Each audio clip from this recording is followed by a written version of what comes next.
આપણા રિવાજો હતા. હવે આ સમાજમાં કદાચ રિવાજ રહ્યા નહીં રહ્યા મને ખબર નથી, પણ મારે આપણે લગ્ન વિધિના 2-5 પ્રસંગો સમજાવવા છે. પીઠી મીંઢોળે તો ચલો ને વાસ્તવિક જગતની કદાચ તમારા હિસાબથી જે કઈ સમજો આજે નથી સમજાવું, બધી જગ્યાએ બહુ સમજાવ્યું, પણ મૂળ વાત મારે તમને એક પોખણાની સમજાવી છે. પોખણા અને 4 ફેરાની.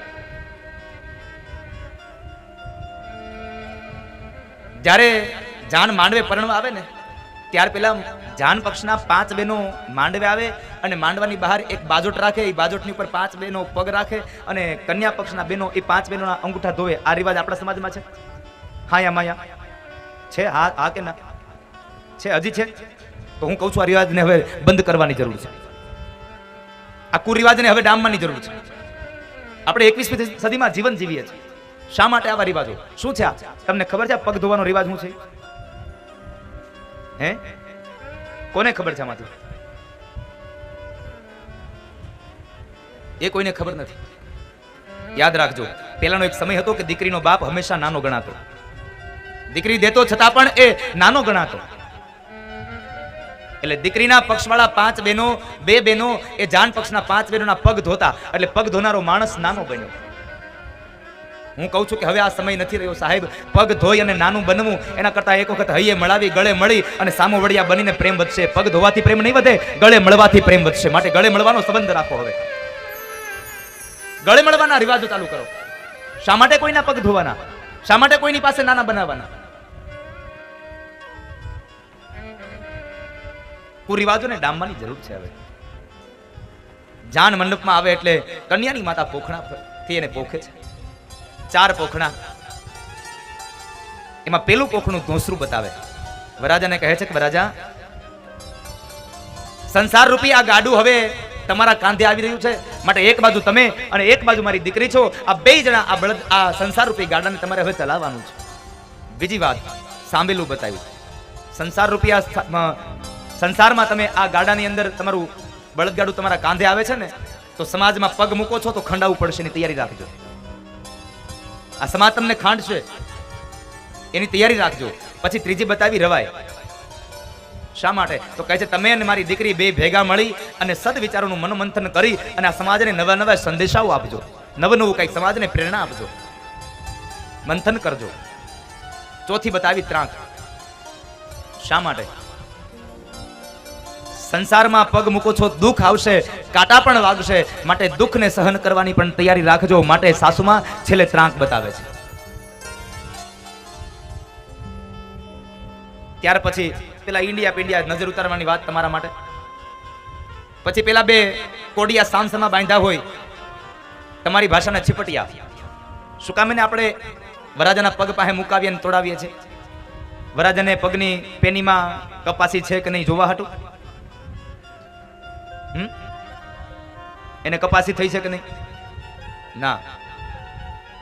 મારી બુદ્ધિ એમ કહે છે કે કન્યાની માતા એ 2 કોડિયાની વચ્ચે વરાજાનું એ પ્રતિક એ સોપારી ફૂલ ચોખા રાખીને કહે છે કે હે વરાજા, એક બાજુનું કોડિયું એ તમારા પિતાજીનો પક્ષ છે, એક બાજુનું કોડિયું એ તમારા સસરાનો પક્ષ છે, અને આ 2ની વચમાં તમે છો. એટલે 2ની વચ્ચે રહીને તમારે 2ને સંભાળવાના છે. અને ત્યારે વરાજો કહે છે કે 2ને એક કરી નાખે ફોડી, અને વરાજો સંકેત આપીને આવીને કહે છે કે સાસુમાં, હું આ 2 પરિવારને અલગ નહીં રહેવા દઉં. આ 2 પરિવારને એક બનાવીને હું એની હારે રહેવા તૈયાર થઈશ. આ સંપૂર્ણની વાત બતાવી. ત્યારબાદ કન્યાદાન થાય યથાશક્તિ. સુવર્ણદાન, ગૌદાન, ભૂમિદાન અને છેલ્લે કન્યાદાન, હસ્તમેળાપ થાય. પછી 4 ફેરા વર્તાય છે. અને આ ભારત વર્ષમાં સૌથી વધારે જો કોઈ દાનવીર હોય, કોઈ ત્યાગની મૂર્તિ હોય તો દીકરી છે. દીકરીને હું ત્યાગ અને સમર્પણની મૂર્તિ કહું. બધું જતું કરનારી ભાવના સાહેબ, બધું જતું કરનારી. 4 ફેરા ફરે, એમાં 3 ફેરામાં વરાજો આગળ, ચોથા ફેરે કન્યા. શા માટે? કન્યા કહે છે પતિદેવ, પેલા ફેરામાં તમે આગળ ચાલો, પેલો ફેરો ધર્મનો છે, એમાં આગળ ચાલો, હું તમારો સાથ આપીશ. બીજો ફેરો અર્થનો. અર્થ એટલે વ્યવહાર, વ્યવસાય. તમારા વ્યવસાયની અંદર જરૂર પડશે તો હું પણ તમને પૈસા કમાવા લાગીશ. આગળ ચાલો, હું તમારો સાથ આપીશ.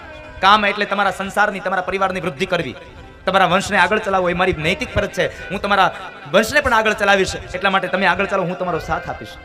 છેલ્લે મોક્ષની વાત આવી એટલે કન્યા એમ કહે છે પતિદેવ, ધર્મમાં આગળ ચાલ્યા, અર્થમાં આગળ ચાલ્યા, કામની અંદર આગળ ચાલ્યા, મને વાંધો નથી, પણ મરવાનો વારો આવે અને મોક્ષ મેળવવાનો વારો આવે ને, તો તમારા નામની ચુંદડી ઓઢીને પેલા હું જઈશ. મરવામાં પેલા આગળ દીકરી થઈ જાય છે. એટલે સમર્પણ અને ત્યાગની મૂર્તિ કહું છું એને. ત્યાગ અને સમર્પણની મૂર્તિ છે દીકરી. 4 ફેરા મંગળ વર્તાઈ જાય પછી સપ્તપદી થાય.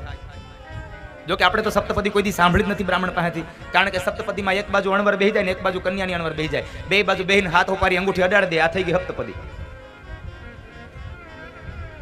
મારી આપ સૌને એટલી પ્રાર્થના છે કે કદાચ વરઘોડામાં અડધો કલાક ઓછું નચાય ને તો ઓછા નાચજો, પણ બ્રાહ્મણો જ્યારે વેદ મંત્રોથી આ દીકરી અને દીકરાને પરણાવતા હોય ને તો એની વિધિ સંપન્ન થવા દેજો, કારણ એને થોડોક સમય આપજો. એટલે જો દીકરીને દીકરાની વિધિ સરખી થઈ હશે ને તો એને 6 મહિના પછી કોઈ દી પાછા બ્રાહ્મણ પાસે નહીં જવું પડે. ગોરબાપા જરાક જુઓ ને, અમારે બેને ભળતું નથી, નહીં જવું પડે. કારણ સપ્તપદી સાંભળી હશે ને તો વર અને કન્યાને બેને ખબર હશે કે અમારી ફરજ શું છે. બેને સાથ પ્રતિજ્ઞાઓ લેવડાવી છે. ત્યાર પછી કંસાર પીરસાય. હવે કંસાર જમવાનો હોય કે ન જમવાનો હોય મંડપમાં? હા કેવા વાળા જરાક હાથ ઊંચો કરો. કંસાર માંડવામાં જમવાનો હોય તો હા કેવા, અને કંસાર નો જમાતો એવું કેવા વાળા હાથ ઊંચો કરો જરા. તો કોઈ નહીં. હા પાડવામાં 28 જણા. કેટલા લોકોએ મંડપમાં કંસાર જેમાં છે, જેના લગ્ન થતા હોય એની વાત છે. એમ તો કંસાર ખાધો જ હોય, પણ પરણવા બેઠા હોય ત્યારે તમે કંસાર ખાધો એવા હાથ ઊંચો કરો.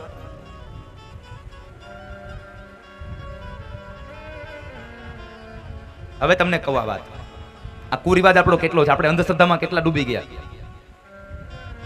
જ્યારે કંસાર પીરસાય ત્યારે સરસ મજાની કંસારની થાળ તૈયાર થઈ, સમય પ્રમાણે અત્યારે તૈયાર થઈ જાય છે, નહીં તો પેલા તો પીરસવા માટે આવતા માતાઓ અને ત્યાં મંડપમાં જ બનાવતા.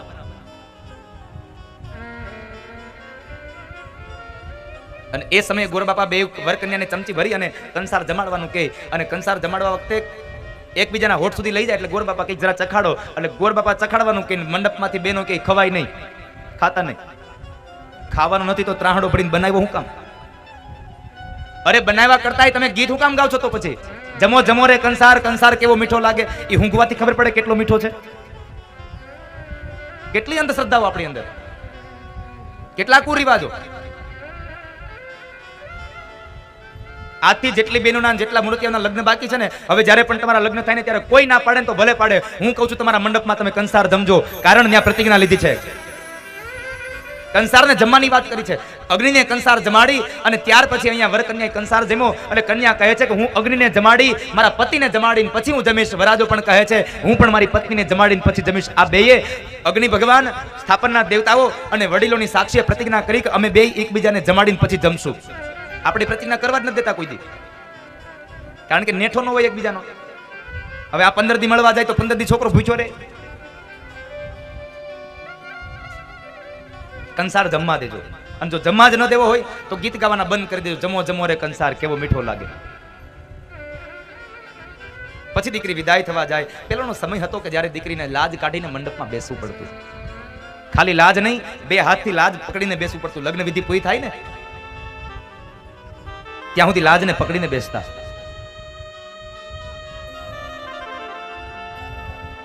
શા માટે? વિદાયના સમય પ્રસંગે દીકરી જ્યારે ભગવાન ગણપતિના સ્થાપન પાસે બેઠી હોય ત્યારે શું કહેતી હોય ભગવાનને? કે ભગવાન,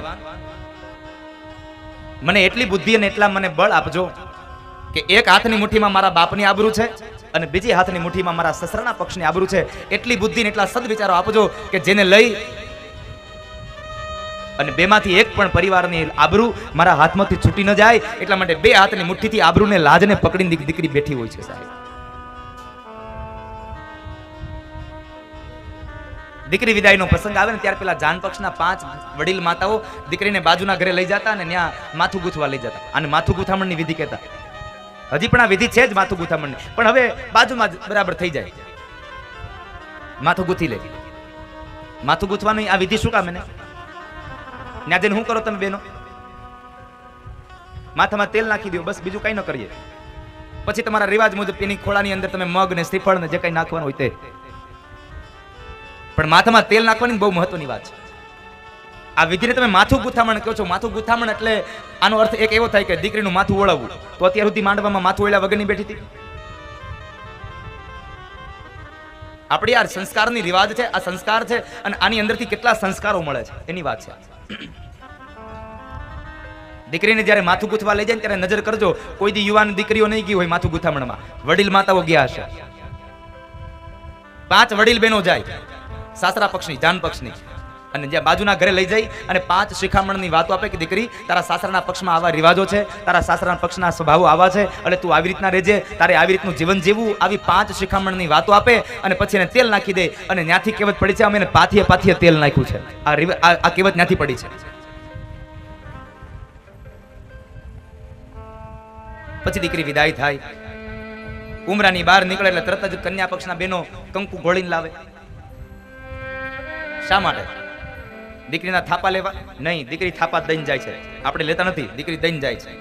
અને કહેતી જાય છે, બાપુજી નાનો એવો પ્લોટ લેશો ને તો દસ્તાવેજ કરશો ને તેમાં અંગૂઠાના નિશાન જોશે કે મેં વેચ્યો ને મેં ખરીદ્યો. પણ જ્યારે હું મારા બાપનું આંગણું મૂકીને જાઉં છું ને ત્યારે એક અંગૂઠાનું નહીં, મારા 10 આંગળાના નિશાન દઈને જાઉં છું કે મારા બાપના ફળિયામાં પણ આજ પછી મારો કોઈ હક નથી, એના ફળિયાની ધૂળમાં પણ મારો અધિકાર નથી. બધું મૂકીને દીકરી વહી જાય છે. એટલે તો સમર્પણ અને ત્યાગની મૂર્તિ કહું છું. પણ આજે સમર્પણની મૂર્તિનું આજે તમને મહાત્મ્ય નહીં સમજાય. જ્યારે 2-3 વર્ષ પછી વિદાય કરવાનો સમય આવશે ને ત્યારે સમજાશે કે નિર્વાણની આ વિદાયની વેળા કેવી હોય છે. જ્યારે વિદાય થાય ત્યારે મંડપને વધાવી અને જ્યારે દીકરી નીકળે એટલે સૌથી પહેલા બાપને મળે છે. બાપને બથ ભરીને રડતી દીકરીનો બાપ પણ એની દીકરીને માથામાં હાથ મૂકીને ખૂબ રડતો હોય સાહેબ. આંખમાંથી ચોધાર અશ્રુની ધારા વહેતી હોય. તમે કદાચ નહીં સાંભળ્યું હોય ત્યારે ભાવુક બન્યા હશો. દીકરી વિદાય થાય ને ત્યારે બાપના કાનમાં કહેતી જાય, બાપુજી હવે તમે મારી ઘરે આવજો, તમે મારી ઘરે આવજો. હવે વિચાર કરો, બાપનું આંગણું મૂક્યું નથી, સસરાના પક્ષનું હજી પાણી પીધું નથી, ત્યારે પેલા દીકરીએ બાપના કાનમાં શબ્દ નાખી દીધો કે હવે મારું ઘર બીજું છે. આ નહીં, આ સમર્પણની મૂર્તિ છે, આ ત્યાગની મૂર્તિ છે.